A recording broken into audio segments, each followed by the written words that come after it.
성도로 부름을 받은 자리는 참으로 귀한 자리라 이렇게 말씀드릴 수가 있습니다. 왜냐하면 구별되었기 때문에 그렇습니다.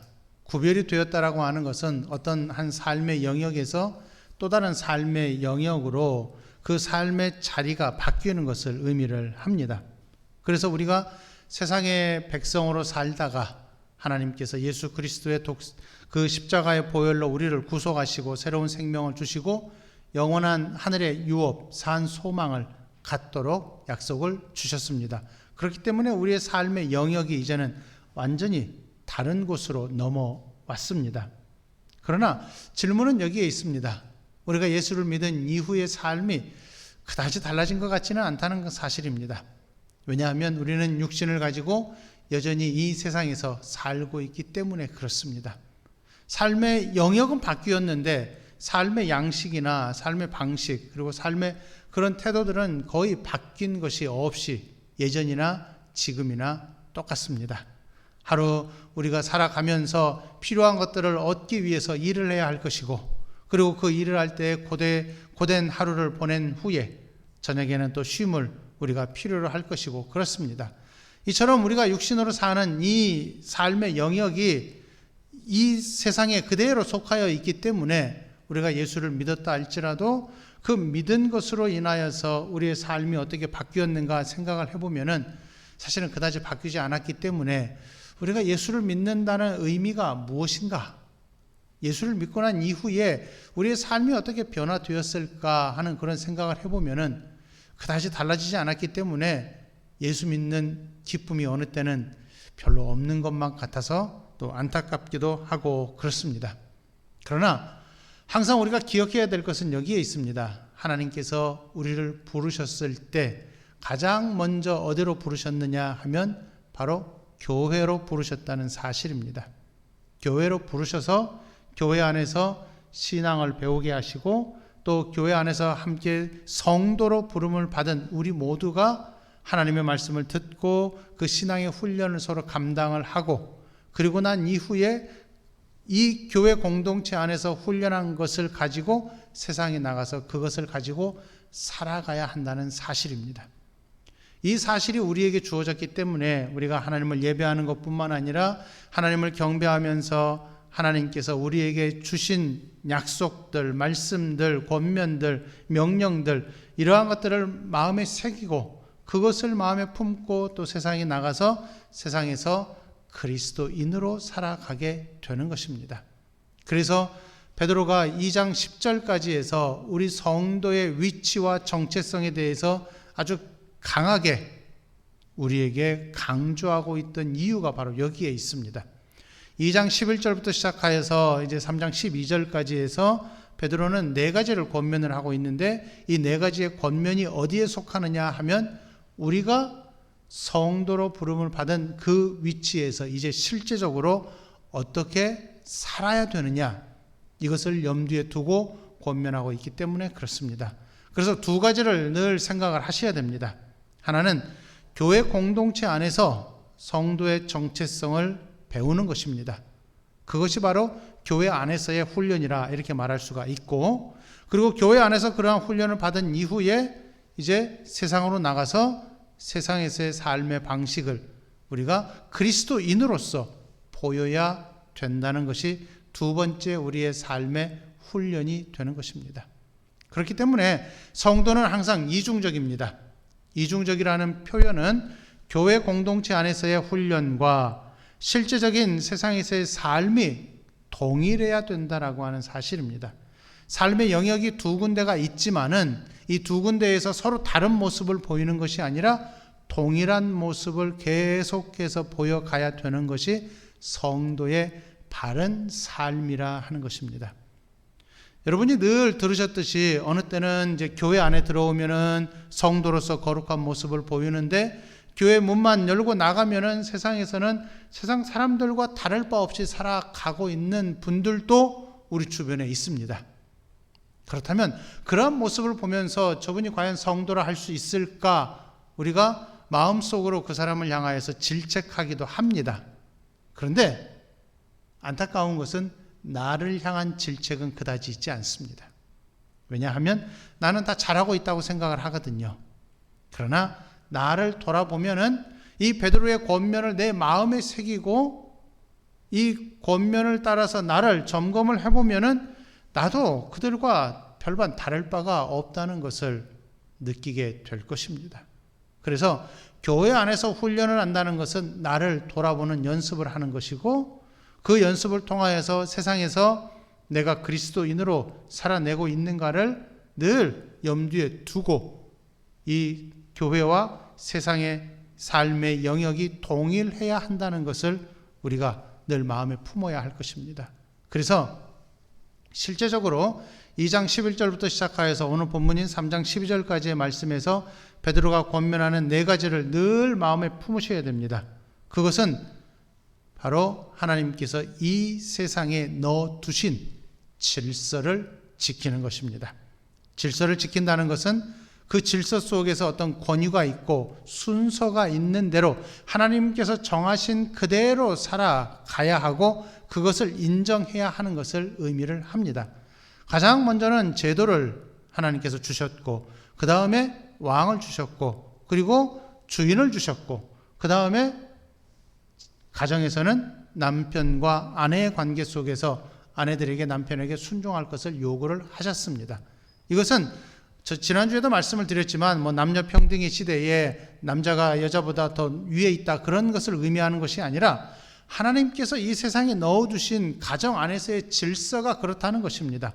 그래서 그러한 질서를 인정하고 살아갈 것을 하나님께서 명령을 하신 것이고, 아내는 남편에게 순종하고 남편은 아내를 연약한 그릇으로 알아서 귀히 여겨야 되는 이 두 가지 서로 간에 협력하는 모습, 서로를 섬기는 모습 속에서 가정이 유지되고 된다는 것을 지난주에 말씀을 드렸습니다. 그렇다면 이러한 모든 제도 속에서 질서를 지켜야 되는 이유가 어디에 있느냐 하면 바로 하나님께서 요구하시는 하나님의 영광에 있습니다. 우리 성도의 삶의 최종 목표는 어디에 있느냐 하면 지금부터 영원까지 하나님의 영광을 드러내는 삶을 사는 것입니다. 이것이 가장 중요한 목표입니다.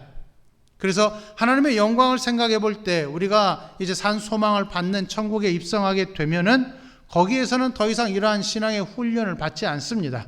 왜냐하면 거기에서는 우리가 완전한 자로 부활할 것이기 때문에 거기에서는 신앙의 훈련이 아니라 하나님의 영광을 즐거워하는 삶을 영원토록 살게 될 것입니다. 하지만 지금 현실은 그렇지 않습니다. 이 육신을 갖고 살아가기 때문에 하나님의 백성으로 살아가지만 이 세상에서 또 살아가기 때문에 하나님의 백성으로서 이 세상에서 사는 삶의 방식을 따를 수 없기에 이 세상이 우리를 거부하고 있고 우리는 이 세상을 거슬러 살아가야 되기 때문에 세상의 삶이 충돌할 수밖에 없다는 것입니다. 그래서 세상은 우리를 박해하고 핍박하고 우리를 멸시하고 조롱하는 모습들이 늘 있어요. 그래서 성도는 그러한 핍박과 또 조롱, 그러한 것들을 받을 때 내가 세상에서 세상의 방식으로 살아가면 그들과 동화되어서 그들에게 인정을 받으면서 승승장구하면서 살아갈 텐데 내가 왜 이렇게 하느냐 하면서 이 신앙을 포기할 수도 있단 말입니다. 그래서 그 시작점에서 무엇을 해야 되느냐 하면 바로 교회에서 훈련을 받아야 되는 것입니다. 교회 안에서 그러한 신앙의 훈련을 받아야 되고 또 훈련을 받은 그대로 세상에 나가서 훈련받은 대로 또 살아가야 된다는 것이지요.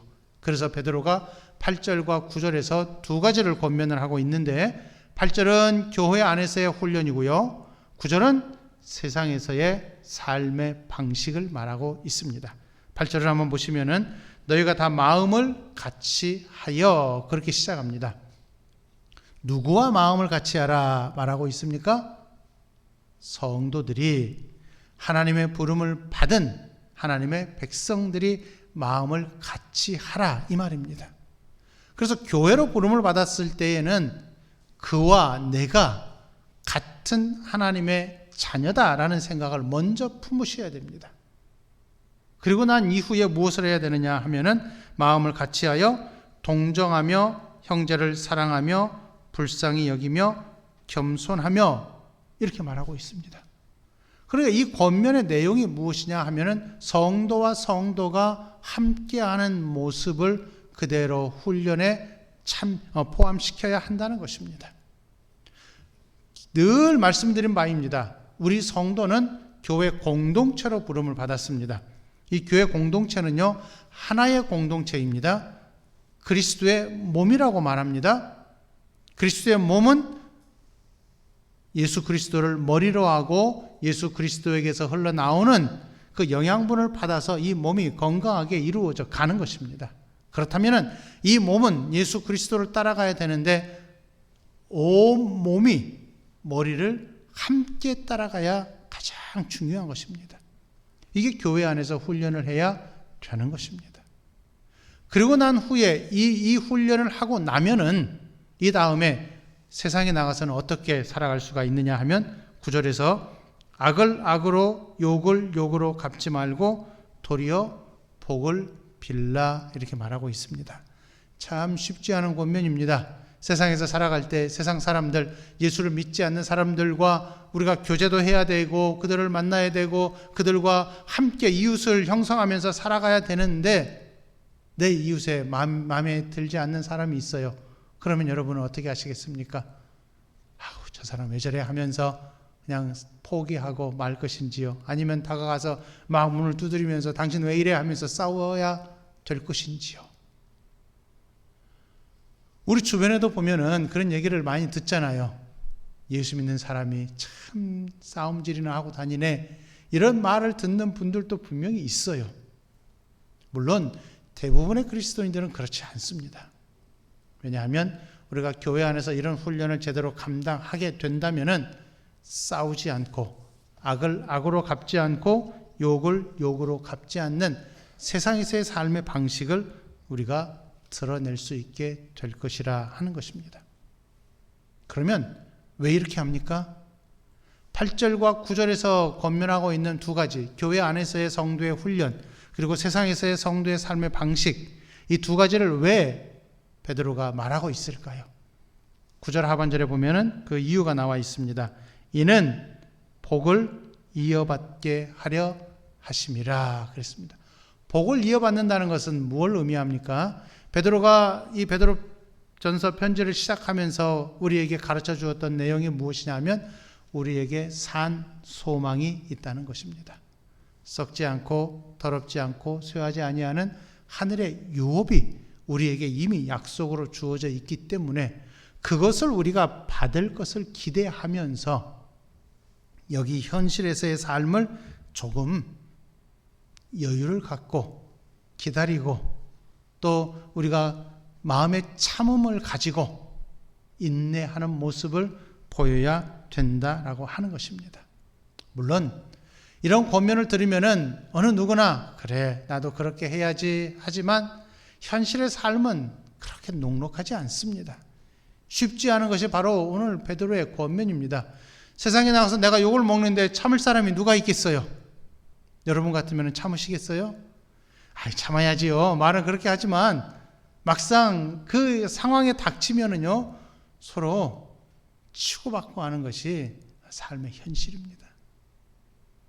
이런 상황에서 우리가 가장 먼저 기억해야 될 것이 무엇이냐 하면 바로 하나님의 영광을 드러내는 성도로 부름을 받았다는 사실이고 하나님의 영광을 위해서 과연 그럼 내가 무엇을 해야 하느냐 할 때 세상에서는 욕을 욕으로 갚지 아니하고 악을 악으로 갚지 않는 삶의 모습을 보여야 한다는 이 삶의 방식을 꼭 마음에 품으셔야 한다는 사실입니다. 그럴 때에 한번 기다려주고 한번 인내하는 모습을 우리가 보일 수 있게 될 것이 아니겠습니까? 그래서 베드로가 10절부터 12절까지 해서 시편 34편에 기록이 되어 있는 다윗의 기도를 인용하고 있습니다.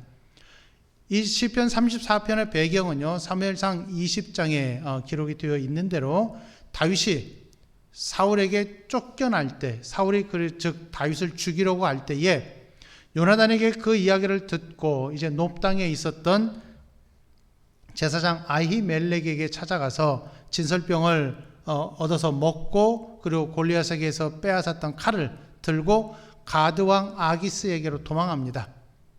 왜냐하면 사울 밑에서는, 즉 유대 땅에서는 사울이 나를 죽일 것이기 때문에 내가 거처할 곳이 없다.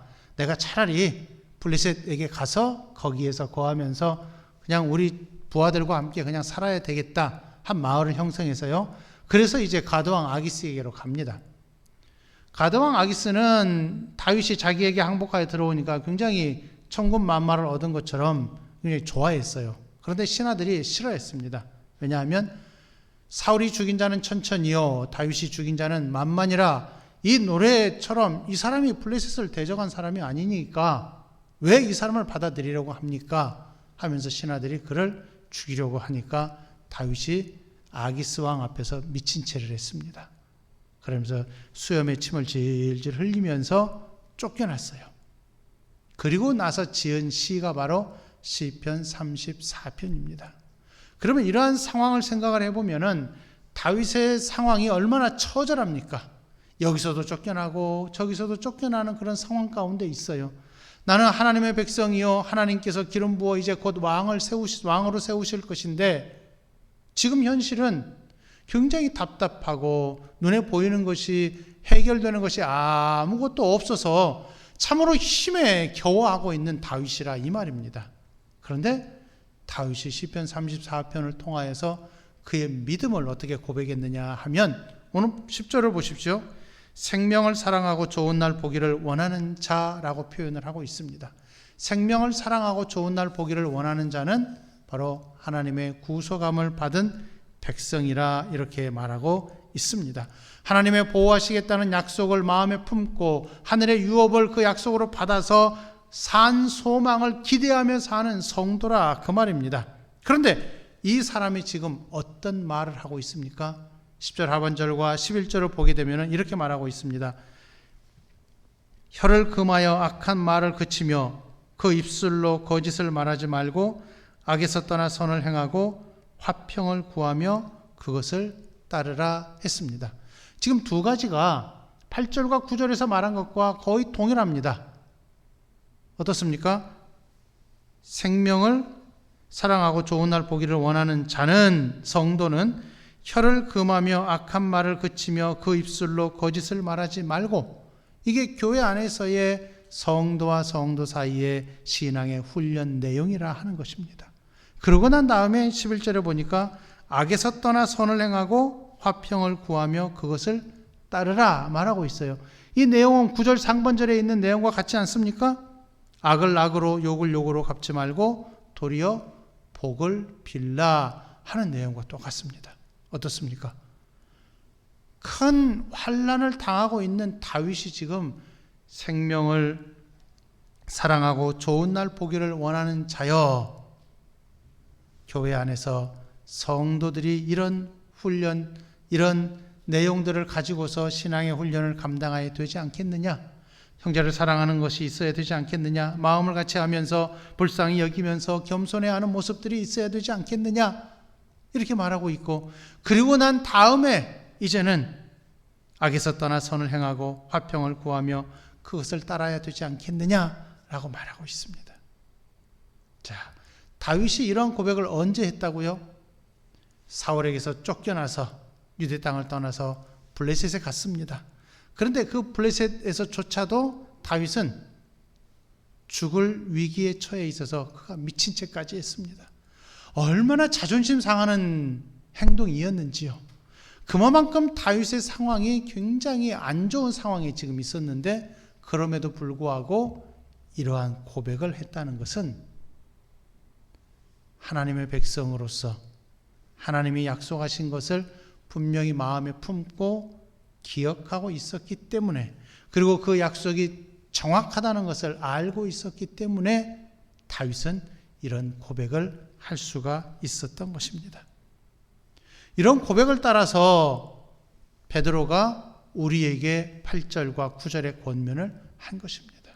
그러니 다윗의 그 당시의 상황, 그리고 이 편지를 받는 소아시아 지역에 흩어져 있던 나그네들인 성도들의 상황, 이 두 가지가 거의 같아요. 베드로는 지금 같이 보고 이 권면을 지금 주고 있는 것입니다. 그러면 현재 우리가 이 베드로전서를 받았습니다. 이 편지를 받은 우리 성도들의 상황, 우리들의 상황도 일반 다르지 않다라고 하는 것입니다. 별반 다를 바가 없는 것이 바로 우리의 현실인 것입니다. 왜냐하면 우리가 성도로 살아갈 때 이 땅에서 우리를 좋아한다면은 이렇게 생각하셔야 됩니다. 우리는요, 성도로 살고 있지 않다라는 사실입니다.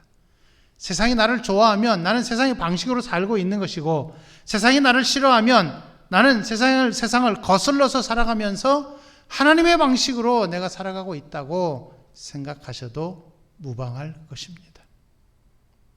이것이 바로 베드로가 우리를 권면하고 있는 내용이라 하는 것입니다.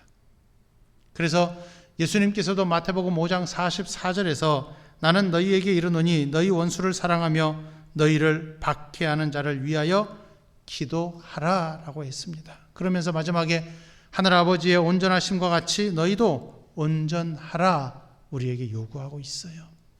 아버지의 온전하심을 우리가 따라서 온전하는 자리까지, 그 수준까지 올라가야 된다라고 하는 것입니다. 이것은 우리의 삶의 상황, 그리고 우리 환경이 어떠하다 할지라도 그건 중요하지 않습니다.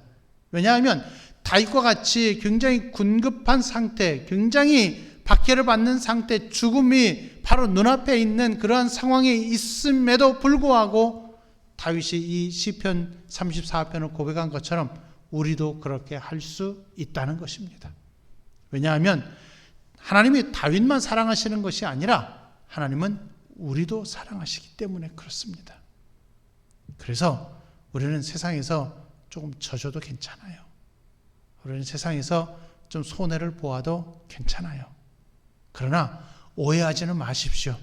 그렇다고 해서 우리가 그 사람들의 종이 되어서 그 사람들이 시키는 대로 다 해야 되느냐 하면 그렇지 않습니다. 오히려 하나님께서 우리에게 허락하시는 여유로움을 가지고 세상이 나를 아무리 흔든다 할지라도 내 믿음은 변하지 않는다, 내 믿음까지는 흔들 수 없다는 이 확고한 신앙의 고백을 가지고서 우리가 세상을 거슬러 살아갈 필요가 있습니다. 아마 이 예는 다 들으셔서 아시리라 생각을 합니다. 그래도 다시 한번 들어보시고 이 예에 대해서 우리가 한번 좀 생각을 해보셨으면 좋겠습니다. 옛날에 어떤 마을에 농부 두 사람이 있었습니다. 한 농부는 산기슭에서 이제 위쪽에 있는 논을 가지고 있었고, 또 다른 농부는 아래쪽에 있는 논을 가지고 있었습니다. 근데 예수 믿는 농부가 위쪽에 이제 논을 가지고 있어서 새벽기도 가고 난 이후에 항상 새벽기도 끝나고 나면은 그 논에 물을 대고 그리고 이제 집에 들어가서 좀 쉬었습니다. 그런데 아래쪽 논을 가진 사람은 세상 사람이에요. 이 사람이 얼마나 간사한지 위쪽에 농부가 논에 물을 대면 어떻게 합니까? 고랑을 파가지고 물을 자기 논으로 흐르게 합니다. 굉장히 편하잖아요. 자기는 논에 물을 대지 않아도 되니까. 이게 지금 계속되니까 위에 농부가 무엇을 했느냐 하면은 내가 저 사람하고 싸울까 말까. 우리는 그런 생각을 할 수도 있는데 이 농부는 그렇게 하지 않았어요. 새벽기도 가기 전에 더 일찍이 일어나서 아래쪽 논에 물을 대고 새벽기도 끝나고 와서 위쪽에 있는 자기 논에 물을 댔습니다. 이겁니다. 우리 성도가 세상에서 살아간다는 것은 이만큼 여유로움을 가진 자로서의 삶을 살아야 된다는 것을 의미를 합니다. 악으로 악을 갚지 말고 욕을 욕으로 갚지 않는다라고 하는 것은 그와 다투면서 세상의 자원을 공유하면서 내 것은 내 것이고 너 것은 너 것이고 하는 그런 구별을 요구하는 것이 아니라 나는 하늘의 산 소망을 가지고 있기 때문에 이 믿음을 가지고 내가 당신을 그렇게 대하지 않겠습니다 라고 하는 여유로움을 그들에게 보일 수 있어야 된다라고 하는 것입니다. 계속 말씀드리지만 물론 이러한 삶의 모습은 그렇게 쉽지는 않습니다. 그래서 우리가 교회로 모여서 말씀을 배우고 신앙의 훈련을 감당을 해야 하는 것입니다. 그래서 성도의 교제가 참 필요한데 이 코로나19 때문에 아직은 이 성도의 교제를 할 수가 없어서 정말 안타깝습니다. 그래서 우리가 기도하기는 빨리 성도의 교제가 이루어지기를 소망하면서 우리가 지금 이 시간에 예배를 드리고 있는 것이지요. 어찌되었든지 성도의 교제가 회복이 되고 이 신앙의 훈련을 서로 감당하면서 서로를 섬기는 모습이 교회 안에서 있고, 이 교회 안에서 훈련을 받은 다음에 밖으로 나가서 우리가 신앙하는 모습을 온전히 보여야 할 것입니다. 그럴 때 하나님께서 가만히 있지는 않으십니다. 우리가 그런 여유로움을 가지고 오히려 손해보는 삶을 산다 할지라도 하나님께서는 우리에게 분명히 무언가를 하십니다. 그것이 바로 다윗이 고백한 오늘 본문 12절의 내용입니다. 한번 보시기 바랍니다. 주의 눈은 의인을 향하시고 그의 귀는 의인의 간구에 기울이시되 주의 얼굴은 악행하는 자들을 대하시느니라. 아멘. 지금 두 가지를 말하고 있습니다. 하나님께서 의인을 향하여서는 눈과 귀를 여시고 또 보신다 말씀하고 계시고, 또 악행하는 자들을 향하여서는 하나님의 무엇을 보여주신다고 말하죠? 얼굴을 대하신다라고 말하고 있습니다. 눈은 보고 계신다 할 때에 보는 것은 우리 성도들의 삶의 그 모든 상황들을 지켜보고 계신다는 거예요. 그리고 귀를 기울이고 계신다는 것은 우리의 간구를 다 들어주시겠다 하는 것입니다. 그래서 현실의 삶에서 우리 성도가 얼마나 고된 삶을 살아가고 있는가를 계속 보시면서 그것을 하나님께서 계획하신 대로 해결해 가시겠다라고 여기서 말씀하고 있는 것이고, 악행하는 자들을 향하여서는 얼굴을 대하신다 말씀하십니다. 얼굴을 대한다는 게 어떤 의미일까요? 심판을 의미합니다. 하나님께서 얼굴을 대하신다라고 말씀을 하실 때에는 그것은 바로 심판입니다. 그래서 우리에게 악행하는 자들을 향하여서 하나님께서 그들을 결국에는 내버려 두지 아니하시고 우리에게 약속된 산 소망 하늘의 유업을 받을 그 때가 되면 우리는 영생으로, 그들은 영벌로 들어가게 될 것입니다. 그렇기 때문에 우리는 이미 미래를 알고 있고 이 결과를 다 알고 있어요. 따라서 결과를 알고 있는 성도라고 한다면은 지금 현실의 삶에서 우리는 하나님의 눈과 하나님의 귀를 갖고 있기 때문에, 하나님께서 그렇게 보고 계시고 듣고 계시기 때문에 우리는 하나님의 백성으로서 여기에서 여유로움을 갖고 살아갈 충분한 이유가 되는 것입니다. 그래서 우리는 이 결과를 생각하면서 현실의 삶에서 교회 안에서 성도가 서로 교제를 나누면서 교회 공동체 안에서의 신앙의 훈련을 배우고 감당해야 하는 것이고, 그리고 세상에 나가서 이러한 삶의 방식을 가지고 우리가 살아가야 하는 것입니다. 이러한 방식이 바로 하나님께서 우리를 보호하시고 인도하시는 방식입니다. 여기에서 우리는 이걸 깨달아야 됩니다. 우리 성도들은 순간을 생각하지만 하나님은 영원을 생각하십니다. 성도는 순간의 어려움으로 하나님께 토로하지만 하나님은 이미 모든 것을 다 알고 계시고 모든 것을 이미 다 해결해 놓으실 계획을 세우시고 그것을 차근차근 진행해 가고 계신다는 사실입니다. 그렇기 때문에 우리를 악행한다고 비방하는 자들로 인하여서 우리가 그들과 다투거나 그들과 싸울 필요가 없이 오히려 여유로움으로 그들을 대하는 모습이 우리에게 필요하고, 그 여유로움을 위해서 우리가 교회 안에서 신앙의 훈련을 감당해야 하는 것입니다. 따라서 우리는요, 불평할 수 없어요. 잠깐의 불평은 있을 수도 있겠지만, 순간의 불평은 있을 수도 있겠지만, 중요한 것은 그 불평을 자꾸 닫아야 된다라고 하는 사실입니다. 왜냐하면 내가 하나님의 백성으로 부름을 받았기 때문에, 그리고 하나님의 눈이 보고 계시고 하나님의 귀가 내 호소를 듣고 계시기 때문에, 그리고 마지막 날에 하나님께서 나를 악행한다고 비방하는 그 사람들을 향하여서 심판을 내리실 것이기 때문에, 그리고 나를 영원한 산 소망 하늘의 유업을 받을 자로 여기셔서 나를 그 귀한 곳에 들여보내실 것이기 때문에 여기에서 우리 성도가 가져야 될 것은 바로 여유로움이라 하는 것입니다. 세상의 제도에서 그 질서에 순종하고 그 질서를 지켜야 된다라고 말씀하신 이유도 여기에 있습니다. 이 제도를 주신 이유가 무엇입니까? 제도를 통하여서 이 세상의 삶을 하나님께서 안정되게 만드시기 원하셔서 그렇습니다. 그래서 제도에 순종해야 하고 또 주인에게 순종해야 하는 것이고 또 가정에서 평화를 위해서 또 안정을 위해서 남편과 아내가 서로의 역할을 감당해야 하는 것이고 이러한 질서를 지켜나가는 모습 속에서 우리가 어떤 마음을 품어야 되느냐 계속 말씀드립니다. 여유로움입니다.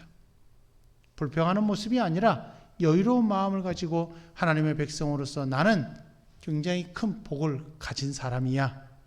나는 이 귀한 복을 하나님께 이미 받았어.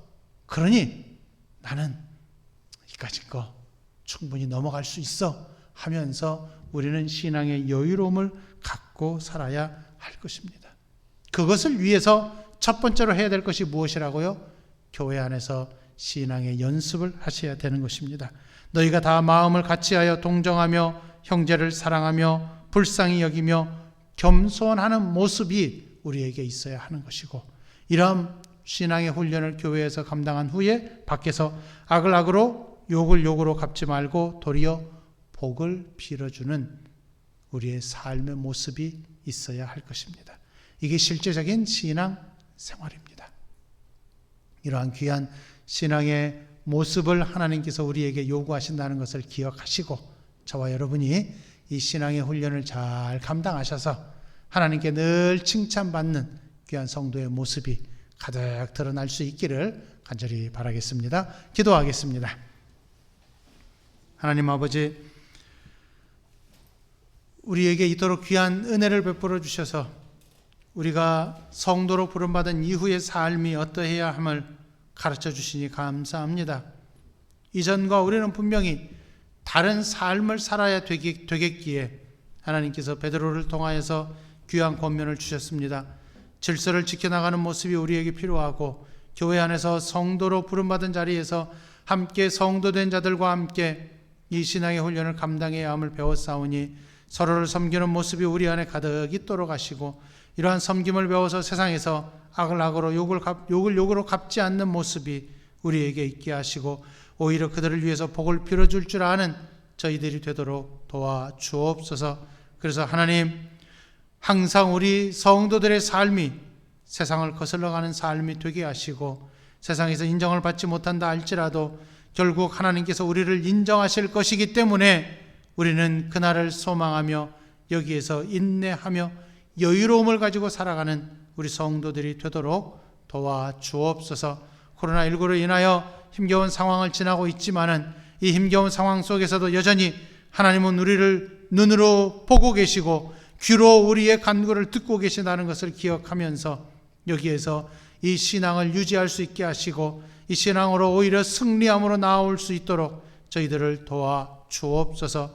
그래서 우리 세관교회 모든 성도들이 하나님의 이 크고 놀라우신 은혜를 힘입어서 이번 한 주간도 힘있게 주를 의지하여 살아갈 수 있도록 도와주시옵시고 하나님의 은총을 베푸심으로 말미암아 기뻐하며 즐거워하는 삶이 될 수 있도록 성도의 귀한 삶이 될 수 있도록 이번 한 주간도 지켜 주옵소서.